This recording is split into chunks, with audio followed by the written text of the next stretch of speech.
خاموش رہیں, نہیں گج وج کر کہو کہ ہمیں ہر چیز اللہ عطا کرتا ہے. پھر یاد رکھنا آپ نہیں بھی مانگو گے وہ رب عطا کرتا چلا جائے.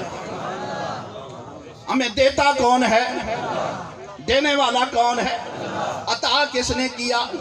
اب ذرا اس کی بات بھی سنو, وہ رب کیا کہہ رہا ہے, میں نے تمہیں عطا کیا ہے, لیکن یاد رکھو ایک بات سمجھا رہا ہوں. مولا سمجھا, ہم سمجھ رہے ہیں. فرمایا وَأَنفِقُوا مِمَّا رَزَقْنَاكُمْ, جو مال ہم نے تمہیں دیا ہے, جو تمہیں دولت ہم نے عطا کیا ہے, اس رزق میں سے, اس مال میں سے میرے نام پر خرچ کرو, خرچ کرو, خرچ کرو. وَأَنفِقُوا مِمَّا رَزَقْنَاكُمْ, جو ہم نے تمہیں دیا اس رزق سے خرچ کرو. اللہ تو سب کو دیتا ہے, ہر بندہ کہتا ہے اللہ مجھے دیتا ہے, سود خور بھی کہہ دیتا ہے اللہ مجھے دیتا ہے, چور چوری کر کے بھی کہتا ہے اللہ مجھے دیتا ہے, رشوت خور رشوت لے کر بھی کہتا ہے اللہ مجھے دیتا ہے. اللہ فرماتا ہے نہیں نہیں, میں ان کو نہیں دینے والا, مولا کن کو دینے والا ہے. فرمایا جو محنت کرتا ہے, جو کسب کرتا ہے. اس لیے میرے آقا نے فرمایا او محنت والے کبھی اپنی محنت سے جی نہ چرانا, کیونکہ القاسب حبیب اللہ,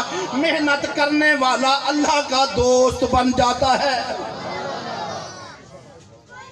محنت کرنے والا بولیں گے نا, محنت کرنے والا صاف لفظ ہے, القاسب حبیب اللہ.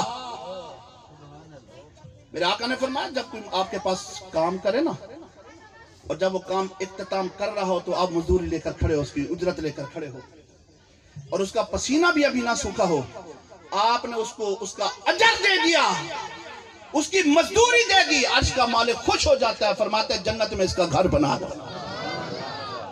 کیونکہ اجر تو اس کو دیا ہے نا, لیکن جلدی دیا, دینا بھی یہی ہوتا ہے. القاسب حبیب اللہ, جو میں نے تمہیں رزق دیا ہے, وَأَنفِقُوا مِمَّا رَزَقْنَاكُمْ, جو ہم نے تمہیں رزق دیا ہے, اور ہم ایستا ایستا دیتے ہیں, حلال کا دیتے ہیں, سکون سے دیتے ہیں, شارٹ کٹ رستے سے نہیں دیتے, سیدھا دیتے ہیں. بولے نا اس طرح ہے کہ نہیں؟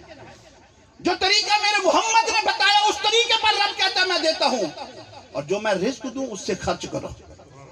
مولا دینے والا تو ہے, تجھے کیا ضرورت ہے. آپ سوچیں آپ کے 2 بیٹے ہوں, 3 بیٹے ہوں, اور آپ 5-5 ہزار صبح ان کو دے دیں, چلو بیٹا یہ تمہارے ہیں, جاؤ.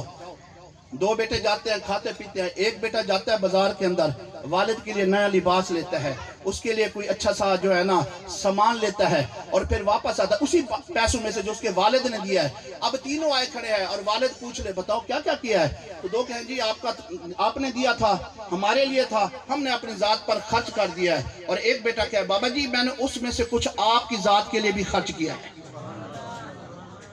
آپ کی ذات کے لیے بھی خرچ کیا ہے. آپ بتائیں کس پر خوش ہوں گے. بولے نا اسی بیٹے پر نا, حالانکہ دیا تو آپ نے, آپ کو تو ضرورت نہیں ہے, دیا تو آپ نے ہے نا, اولاد آپ کی ہے, مال کے مالک آپ ہیں, لیکن جس نے آپ کی ذات کے لیے خرچ کیا آپ اس پر خوش ہوتے ہو, تو اسی طرح اللہ بھی اس بندے پر خوش ہوتا ہے جو اس کے دیے مال سے اس کے نام پر خرچ کرتا ہے, جو اس کے نام پر خرچ کرتا ہے. ہمیں تو یہ بات سمجھ نہیں آتی نا, اس لیے اکثر لوگ زکوٰۃ کے منکر ہو گئے, اکثر لوگ عشر کے منکر ہو گئے, اکثر لوگ صدقہ و خیرات کے منکر ہو گئے. میں نے جنازے پر نہیں بیان کیا تھا کہ داؤد علیہ السلام کی خدمت میں ایک نوجوان رہا کرتا تھا. ایک دن عزرائیل علیہ السلام آئے اور حضرت داؤد علیہ السلام کی خدمت میں عرض کی کہ یہ جوان جو آپ کی خدمت میں رہتا ہے, جس کے ساتھ آپ پیار کرتے ہیں, 3 دن کے بعد میں اس کی روح قبض کر لوں گا, یہ اللہ کا حکم ہے. آپ بڑے مغموم ہوئے, غم زدہ ہوئے. 3 دن گزر گئے, وہ جوان زندہ ہے. 4 دن گزرے, ہفتہ گزر گیا, مہینہ گزر گیا, لیکن جوان زندہ ہے. اب بتائیں کیا عزرائیل علیہ السلام پیغمبر خدا سے جھوٹ بول سکتے ہیں؟ جب آئے ایک دن تو آپ نے فرمایا عزرائیل یہ کیا ہے, تو نے تو کہا میں ان کی روح قبض کر رہا ہوں, مجھے بڑا غم پہنچا اس بات سے, لیکن اس کی تو زندگی ابھی باقی ہے. تو اس نے کہا حضور جو میرے پاس لسٹ تھی میں نے اس کے مطابق آپ کی خدمت میں عرض کی, لیکن یہ جوان اپنی موت سے 1 دن پہلے اپنے گھر کی دہلیز پر کھڑا ہے, ایک سائل آیا، اس نے کہا شیئن للہ، اللہ کے نام پر کچھ چیز عطا کر۔ اس نے جیب میں ہاتھ ڈالا، 30 دینار اس کے پاس تھے، اس نے وہ اللہ کے نام پر دے دیے۔ اب سائل نے کیا کیا؟ وہ پیسے لیے، آسمان کی طرف دیکھا اور کہا نیلی چھت والے، جس کو تو یاد ہے، جو تیرے نام پر دے رہا ہے، اس کی زندگی دراز کر دے۔ مالک نے کہا اسرائیل یہ لسٹ مجھے دے، اس کے دعا مانگنے کے بدلے میں میں نے اس کی 30 سال زندگی بڑھا دی ہے۔ مانتے ہیں آپ لوگ؟ بولے نا، پیچھے تک بولے ان اللہ علی کل شیء قدیر، ہے کہ نہیں؟ ایک اور بھی ہے زندگی بڑھانے کا نسخہ، بتاتا چلوں، یہ نوجوانوں کے لیے ہے۔ میرے آقا نے فرمایا جو بندہ اپنے والدین کی خدمت میں لگ جاتا ہے، بوڑھے ماں باپ کی خدمت کرتا ہے، اس کی زندگی 3 سال باقی ہوتی ہے، اللہ تعالیٰ 30 سال تک بڑھا دیتا ہے۔ صحیح حدیث پیش کر رہا ہوں۔ اور فرمایا جو بندہ والدین کی خدمت نہیں کرے گا، اس کی زندگی میں کم کر دوں گا، کیونکہ کسی کی دعا سے تمہارے معاملات بڑھتے بھی ہیں گھٹتے بھی ہیں، یاد رکھنا۔ نہ جانے کون دعاؤں میں یاد رکھتا ہے، میں ڈوبتا ہوں سمندر اچھال دیتا ہے۔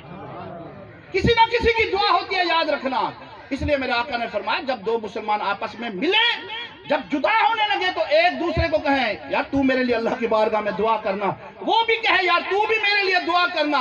جب دونوں ایک دوسرے کے لیے دعا کرو گے، مالک فرماتے اچھا مخلوق ہو کر مخلوق کی خیر خائی کر رہے ہو تو جاؤ، میں خالق ہوں، میں تم دونوں کا خیر کھاؤں، میں تمہیں بھی بخش رہا ہوں، اس کو بھی بخش رہا ہوں۔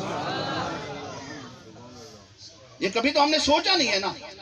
اگر اسی لفظ سلام کو بھی دیکھ لینا تو اس میں بھی بہت بڑی برکت ہے، یاد رکھنا۔ اور بڑا جو ہے وہ چھوٹے کو سلام کرے، یہ حکم ہے میرے آقا کا۔ جب حضرت آدم علیہ السلام کے اندر روح پھونکی گئی نا، تو مالک کائنات نے فرمایا میرے آدم اٹھیں اور جا کر فرشتوں کو سلام کریں۔ آدم علیہ السلام نبی تھے، پیغمبر ہے، رسول ہے، لیکن فرشتوں کو سلام کیا۔ اور آدم علیہ السلام کا قد مبارک کتنا تھا؟ 60 گز۔ کتنا؟ 60 گز، جو تقریباً 180 فٹ بنتا ہے، اتنا لمبا قد تھا آپ کا، اور اتنا طویل قامت۔ جب آپ نے فرشتوں کو سلام کیا، آدم نے فرشتوں کو سلام کیا، یہ سبق دیا اپنی اولاد کو، آدمیوں کو، اے آدم کی اولاد ہے، ذریت آدم، یہ میسج ہے، یہ پیغام ہے تمہارے لیے، جتنا بھی بڑے ہوتے جاؤ لیکن چھوٹوں کو سلام کرتے جاؤ اور بلندی اور مرتبہ پاتے جاؤ۔ نہاد شاخ پر میوہ سر بر زمین، جس شاخ پر پھل لگتا ہے وہ جھک جاتی ہے۔ ایسا ہے کہ نہیں؟ بولے آموں کو دیکھیں، ابھی اس طرح تھوڑا تھوڑا یہ جو آم بڑھتے جائیں گے، اس کا پھل بڑھتا جائے گا، یہ اونچا ہوگا یا جھکتا جائے گا؟ نہاد شاخ پر میوہ سر بر زمین۔ تو اگر آپ کے اندر وہ چیز ہے، اس لیے فرمایا بڑا چھوٹے کو سلام کرے، سواری والا پیدل کو سلام کرے، چلتا ہوا بیٹھے ہو کو سلام کرے، باہر والا اندر بیٹھے ہوں کو سلام کرے۔ اور پتہ کہ سلام کی کتنا وہ بتایا گیا ہے کہ اگر آپ ملے ہو اس درخت کی اس سائڈ پہ اور ایسے جدا ہو درخت کے دوسری سائڈ پہ ملے، پھر بھی ایک دوسرے کو سلام کرو۔ اتنا تک تاکید ہے سلام کی، لیکن آج تو منہ پھلا لیتے ہیں، ہے نا جی؟ یوں دیکھا منہ اس طرح کیا اور چلے گئے۔ اچھا مجھے بتاؤ اگر میں کسی پر غصہ ہوں، میری طرف دیکھیں، میں پریکٹیکل آپ کو بتا رہا ہوں، میں اگر کسی پر غصہ ہوں اور سامنے یوں کروں، یا وہ سامنے ہے میں یوں کروں، تو کون سا طریقہ اچھا ہے؟ میں اپنا چہرہ کیوں بگاڑوں؟ ارے وہ جہاں بھی ہے تو اپنا چہرہ بگاڑ رہا ہے، تیرا چہرہ بگڑتا ہے، اپنا چہرہ کسی کے لیے خراب کیوں کرتا ہے؟ حکم یہی ہے، دوست و دشمن ہو چہرہ کشادہ رکھو، رب اسی کو بھی صدقہ بنا دیتا ہے۔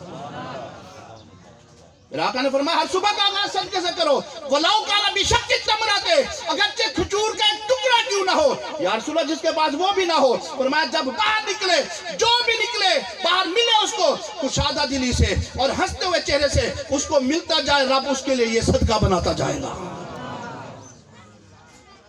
کتنا بڑا فائدہ ہے، لیکن ہم نے کبھی سوچا نہیں ہے۔ وَأَنْفِقُوا مِمَّا، اور یاد رکھنا رزق حلال سے صدقہ کرنا ہے، رزق حلال سے دینا ہے، رزق حلال سے اللہ کے نام پر دینا ہے، کیونکہ رزق حلال اللہ دیتا ہے، حرام کہیں اور سے آتا ہے۔ رزق حلال کون دیتا ہے؟ ہاں، اس لیے حضرت عمر رضی اللہ تعالیٰ نے فرماتے ہیں اگر کسی نے ایک لقمہ حرام کا کھایا نا 40 سال تک 40 دن تک اس کو نماز کی لذت نہیں ملتی. جس نے ایک لقمہ حرام کا کھایا. رزق حلال عین عبادت ہے، یہ تو پتہ ہے نا، عبادت کا مرکز رزق حلال ہے. اور جو بندہ حرام کے رزق سے مسجد بنوائے، حج کرے، عمرے کرے، کوئی قبول نہیں بلکہ عذاب بڑھتا جائے گا.